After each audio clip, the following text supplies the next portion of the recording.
ప్రపంచ ప్రసిద్ధి చెందిన పూరి జగన్నాథుని రథయాత్ర కోసం లక్షలాది మంది భక్తులు ఎదురు చూసే ఆ శుభగడియలు రాని వచ్చాయి. ఒడిశా రాష్ట్రంలో పూరిలో కొలువైన జగన్నాథుడు, బలభద్రుడు, సుభద్రాదేవి భారీ రథాలపై గుండించ ఆలయానికి ఊరేగే ఈ మహోత్సవం ఈ ఏడాది జూలై 16వ తేదీన అంటే రేపు అత్యంత వైభవంగా ప్రారంభమై జూలై 24న 2026న ముగుస్తుంది.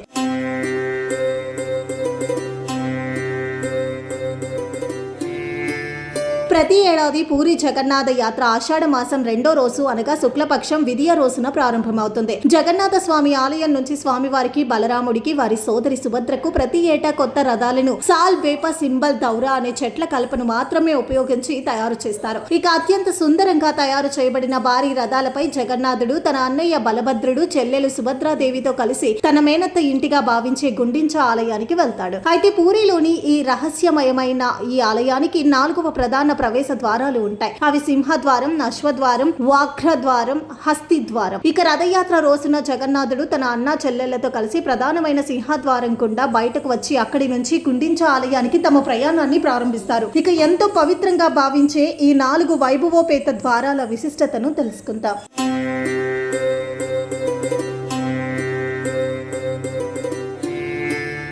సింహద్వారం ఇది ఆలయ ప్రధాన ద్వారం. దీనిని ధర్మం, శక్తికి ప్రతీకగా భావిస్తారు. రథయాత్ర సమయంలో భగవంతుడు ఈ ద్వారం గుండానే బయటకు వస్తాడు.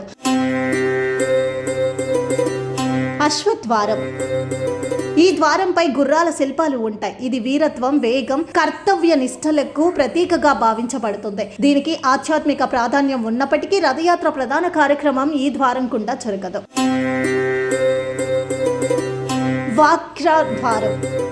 వ్యాఘ్రద్వారం ద్వారా పరాక్రమం, ఆధ్యాత్మిక శక్తికి ప్రతీకగా భావిస్తారు. ఈ ద్వారాన్ని ధైర్యం, ఆత్మబలంతో అనుసంధానిస్తారు. హస్తిద్వారం ఏనుగుల శిల్పాలతో అలంకరించబడిన ఈ ద్వారం సంపద, స్థిరత్వం, వైభవాలకు ప్రతీకగా పరిగణించబడుతుంది.